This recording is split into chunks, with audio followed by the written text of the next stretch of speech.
Welcome to Gazal civil service academy. আজকেও WBPSC বেশ কতগুলো ইন্ডিকেটিভ নোটিফিকেশন বের করেছে। তার মধ্যে গুরুত্বপূর্ণ একটি নোটিফিকেশন হলো অ্যাসিস্ট্যান্ট মাস্টার্স এবং অ্যাসিস্ট্যান্ট মিস্ট্রেস নিয়োগের নোটিফিকেশন। ডাব্লিউবিপিএসসি বেশ কয়েক বছর অন্তর অন্তর এই প্রক্রিয়ায় নিয়োগ করে থাকে। তো এই ক্ষেত্রে বলে রাখি যে এই অ্যাসিস্ট্যান্ট মাস্টার্স এবং মিস্ট্রেস নিয়োগের ক্ষেত্রে প্রথমে একটা স্ক্রিনিং টেস্ট হয়। স্ক্রিনিং টেস্টে যারা পাস করবে তাদের ইন্টারভিউ স্কোর এবং একাডেমিক স্কোর এই দুটো যোগ করে কিন্তু ফাইনাল মেরিট লিস্টটা বের হয়ে থাকে। তো দেখে নিচ্ছি এই ক্ষেত্রে অ্যাসিস্ট্যান্ট মিস্ট্রেসের ক্ষেত্রে মোট সাবজেক্টের সংখ্যা কিন্তু থাকে 18টা। এই ক্ষেত্রে কিন্তু জিওগ্রাফি সাবজেক্টটি আছে।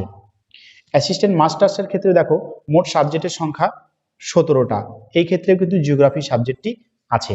আচ্ছা, জিওগ্রাফি সাবজেক্টটার কথা এই জন্যই বলছি, এর পরের ভিডিওতে আমি জিওগ্রাফি সিলেবাস এবং এর প্রিভিয়াস ইয়ার কোয়েশ্চেন এবং এর স্ট্র্যাটেজি নিয়ে আলোচনা করব।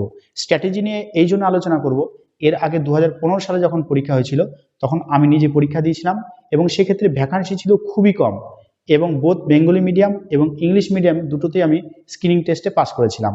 সেক্ষেত্রে ইন্টারভিউ দিয়েছিলাম কিন্তু শেষ পর্যন্ত লিস্টেড হতে পারিনি। তো তাই পরের ভিডিওতে আমি এর স্ট্র্যাটেজি এবং সিলেবাস তার সাথে সাথে প্রিভিয়াস ইয়ারের কোয়েশ্চেন নিয়ে আলোচনা করব। অ্যাসিস্ট্যান্ট মিস্ট্রেসের ক্ষেত্রে দেখো ইংলিশ মিডিয়াম। আচ্ছা, আগের দুটো ছিল, এটা বেঙ্গলি মিডিয়াম, এটাও ছিল Bengali medium.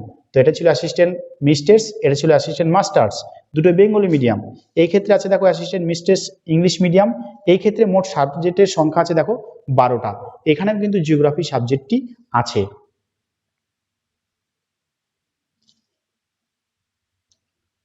Assistant masters English medium, এই ক্ষেত্রে দেখো টোটাল সাবজেক্ট কতগুলো, এই ক্ষেত্রে টোটাল সাবজেক্ট আছে 13টি। এই ক্ষেত্রে কিন্তু জিওগ্রাফি সাবজেক্টটি 4টে ক্ষেত্রেই আছে, ইংলিশ এবং বেঙ্গলি মিডিয়াম, অ্যাসিস্ট্যান্ট মাস্টার্স এবং অ্যাসিস্ট্যান্ট মিস্ট্রেস 4টা ক্ষেত্রেই কিন্তু এর ভ্যাকান্সি। পরের ভিডিওতে আমি এর সিলেবাস প্রিভিয়াস ইয়ার কোয়েশ্চেন নিয়ে ডিসকাস করব।